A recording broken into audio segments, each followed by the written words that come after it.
everyone! Welcome back again to my YouTube channel. So, panibagong araw, panibagong vlog tayo, guys. And syempre, excited ako na mag-share sa inyo kasi bagong loan application po ito.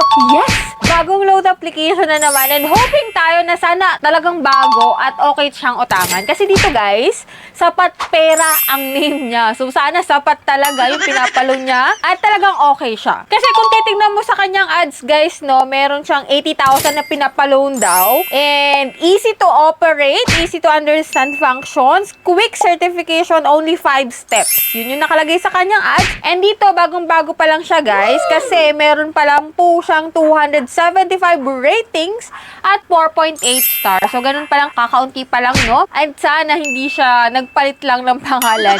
And sana, bago talaga siya. Kasi may mga loan application ngayon na papalit-palit lang ng pangalan. Tapos, yun at yun pa rin yung loan application. So, makikita na lang natin na, bakit may account ako dito? Is, bagong loan application to. So, yun, guys. So, before tayo pumunta doon, sa mga gustong sumali sa aking pa-weekly cash giveaway, every week po, namimili po ako ng 5 lucky winner, which is pwedeng manalo sa aking pa-weekly cash giveaway. And, every last Monday of the month, merong isang mananalo ng aking pa-cellphone giveaway na which is pwede mong i-convert into cash. Yan, ngayong December, bilang pamasko ko sa inyo, abangan nyo guys yung ating gagawin ngayong December, no? So, stay connected, keep active, at huwag kayong mawawalan ng pag-asa. And yan, if you're interested naman dito sa bagong loan application na i-vlog natin ngayon na nagpapaloan daw ng 80,000 pesos na si Sapat Pera, so keep watching.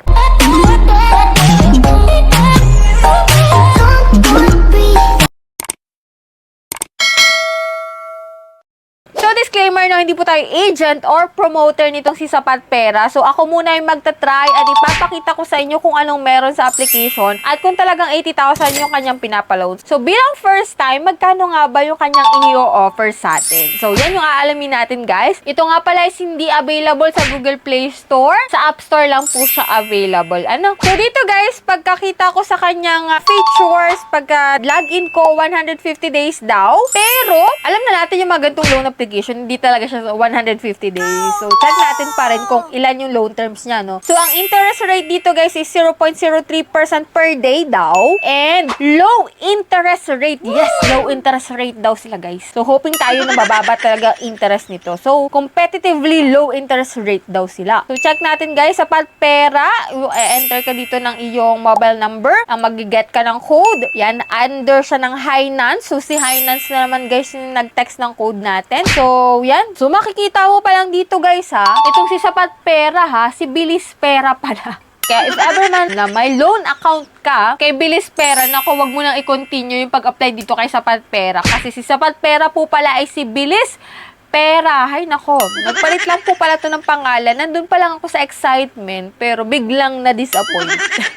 So, pero, para sa mga bago dyan, check natin tong si Sapat Pera na dating si Bilis Pera, no guys. So, yan, 8,000 daw yung kanyang pinapaloan. So, 7 days po lang siya at nagbago yung interest rate na naging 0.05%. So, ito guys, yung mga fill upan mo dito guys. Identity information, which is ito po yung mga ID na pwede. UMID, driving license, passport, TIN, SSS, voter ID, health card, and national ID. Kapag wala ka nyan, may other option naman sila guys, which is postal ID, PRC, and pag-ibig. And after nun guys, dito ka na sa personal information, job information, and contact information. Kailangan mo lang po ng 5 contact number. And isipin mo pa rin kung sino ilalagay mo kasi maaari po nila yung tawagan or i-text. Once na ikaw ay na-overdue tapos hindi ka matawagan, sila yung tatawagan. No? And after nun guys, dito sa bank information, e-wallet or bank, pwede. Dito po pwede sa GCash, Paymaya, Coins, GrabPay, Shopee, and OmniPay. Wala silang cash pickup guys, puro online lang sila. And after nun guys, hindi po 80,000, hindi rin 8,000, kundi 4,000 po yung kanyang ino-offer. O, di ba mataas? Pero check natin. Dito sa disbursal amount, nako, 2,480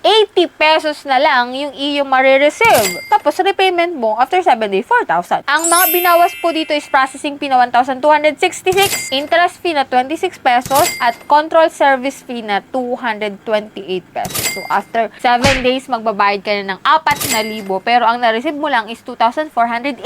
So, pag-isipin mo mabuti, no? Pero kung sa akin, kung tatanungin yung opinion ko, napakalaki po yung binawas. Kasi after 7 days, magbabayad ka na. Parang halos na nga lahat yung nawala. And after 7 days, kukulatin ka na magbayad ka na agad. And hoping ako na sana, hindi to katulad ng loan application na nautangan ko na after 6 days, naniningil na. Hindi pa nga overdue ko, naniningil na. And sila pa yung may ganang magalit. And iwas kayo sa mga gantong loan application na yung sobrang taas ng interest na ibinabawas. Hanap kayo ng mga loan application na talagang legit. Anyway, legit naman kasi nagpapaloan. I mean, yung may mababang interest rate, yung may minimal na charges lang na ibinabawas. Kasi mga gantong loan application, naku, parang hindi nakakatulong. Kasi nga, sobrang laki po nung ibinabawas kaagad. Which is, kung uutang ka after 7 days, saan ka hahanap ng pera? Mabuti sana kung say after 30 days or after ilang months, mas okay. Pero mga ganitong loan application ako guys, iwasan natin. And kaya nga po, nandito yung channel natin para i-review mga ganitong loan application.